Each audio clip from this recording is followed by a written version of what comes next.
ایک موقع ملتا ہے تو اس میں بہت سارا تبادلہ خیال ہوا، اس میں ہم نے کشمیر پہ بہت بات کی، ٹھیک، لیکن زیادہ تر لوگوں کا یہ ایک رائے تھی ان کی متفقہ کہ یہ کوئی دو ملکوں کا کوئی پراپرٹی کا کوئی جھگڑا ہے یا کوئی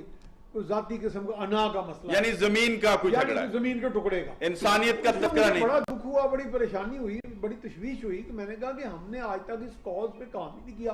میں اپنے سفارتکاروں کو بھی یہ ملے، اس میں کچھ اس طرح گما ہوا کہ جیسے ہمارے سفارتکار کو باہر جا کے پکنک ہی بنا رہے ہوتے ہیں اور وہ باقاعدہ پاکستان کی کاز کو یا کشمیر کی کاز کو ہائی لائٹ نہیں کرتے رہے۔ ٹھیک، اب چونکہ ایک تسلسل ہے کہ اتنا بڑا بیک لاگ ہے کہ کوتاہیوں کا، تو اس میں جا کے نئے سرے سے بریک تھرو کرنا ایک اچھا خاصا مشکل کام ہے، لیکن یہ بڑی ہولسٹک اپروچ چاہیے کہ آپ کو تمام سیکٹرز کو لے کے ساتھ چلنا ہے۔ قیادت کا یہی کام ہوتا ہے، جو لیڈر ہوتے ہیں آپ کے منتخب، وہ جیسے ابھی انہوں نے کہا کہ ڈرائیونگ سیٹ پہ جو بیٹھا ہوتا ہے اس نے سب کو ساتھ لے کے چلنا ہے، صحیح ہے، سب کو موٹیویٹ کرنا ہے۔ وہاں آپ نے یہ نہیں کرنا کہ آپ اپنے مورچے میں بیٹھ جائیں، دوسرے کو دوسرے مورچے میں بٹا دیں۔ جب ایک کامن کاز ہے تو ایک ملک کی کاز کو یا کشمیر کی کاز کو آپ نے ہائی لائٹ کرنا ہے۔ آپ دیکھیں گے ہمارے پاس اتنے پوائنٹس ہیں، بلکہ قانونی نکات بھی ہیں، ٹھیک ہے، جس پہ کام ہی نہیں ہوا۔ مثال کے طور پہ میں وہاں جب گیا تو میں نے ہماری وہاں پہ مستقل مندوب ملی ہے لودھی تھی، تو میں نے کہا جی آپ نے کبھی آج تک یہ بات ہائی لائٹ کیا ہے کہ باب ہفتم باب ششم یہ جو ہیں یونین چارٹر کے، یہ دونوں بائنڈنگ ہے کہ نہیں؟ انہوں نے کہا جی دونوں بائنڈنگ ہے۔ میں نے کہا اگر دونوں بائنڈنگ ہے تو اگر پاکستان اگر کشمیر پہ جو قراردادیں آئی ہیں سلامتی کونسل کی تو پھر ان پر عمل آپ کرانے میں کیوں نہیں کروائے؟ ٹھیک ہے، تو اس میں یہ ہے کہ اس میں تھوڑا بہت ایک ڈپلومیٹک اوفینسو ماضی میں کمزور رہا۔ ٹھیک، میں البتہ سمجھتا ہوں کہ موجودہ حکومت نے کام تو کیا، لیکن اس کو ایک کنسولیڈیٹ کرنا ہے، آپ نے آگے بڑھانا ہے، آپ نے دنیا کو متحرک کرنا ہے، وہاں پہ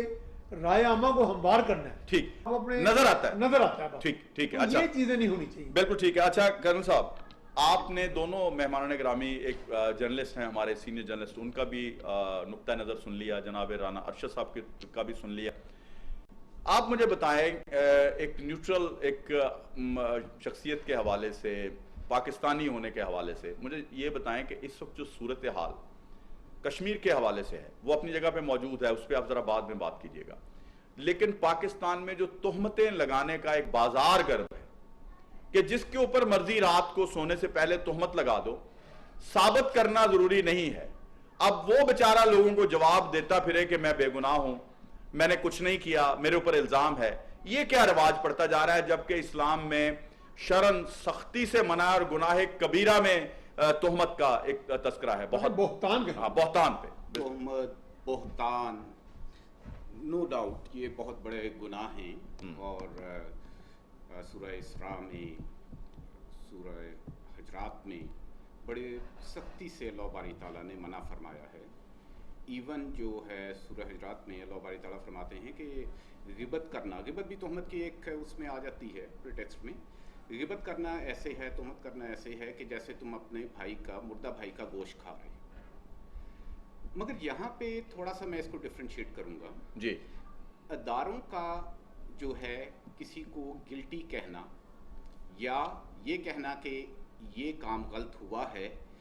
وہ میں اس کو اسپیسیفک تہمت کے زمرے میں نہیں لاؤں گا۔ اچھا، ریزن بینگ کہ اداروں کا کام یا انسٹیٹیوشنز کا یا جو ہیں جسٹس پرووائڈ کرنے والے ادارے ہیں، ٹھیک ہے، سیو موٹو لیتے ہیں کوئی، وہ ایک چیز کو اسپیسیفائی کرتے ہیں کہ یہاں پہ جو ہے کوئی غلطی ہو رہی ہے، غلط کام ہو رہا ہے، اور اس کو جو ہے جس پہ وہ کہا جاتا ہے اس کا کام ہے کہ اپنے آپ کو ڈیفینڈ کرے، اور جس نے کہا ہے کہ یہ غلط ہو رہا ہے اس کا کام ہے کہ اس کو وہاں پہ پروف کرے کہ یہ گلٹی ہے۔ اچھا، نہیں اس سے پہلے تھوڑا سا آپ کو ذرا میں تھوڑا سا بریف کر دوں، آپ کائنڈلی اس پہ ذرا تھوڑا سا بتائیے کہ مجھے بتائیں کہ جب تک الزام ثابت نہیں ہوتا اس وقت تک اداروں کو چاہیے کہ اس کو مشتہر کریں، اس کو اپنا میڈیا کے سامنے لے کے آئیں ان الزامات کو۔ شمسی صاحب، بات یہ ہے کہ میڈیا سے کسی بھی بات کو روکنا یا چھپانا آج کے دور میں بہت مشکل ہے۔ ٹھیک، سوشل میڈیا، ٹھیک ہے، پہلے تو براڈ کاسٹنگ ہوتی تھی، اس کے لیے بہت آپ کو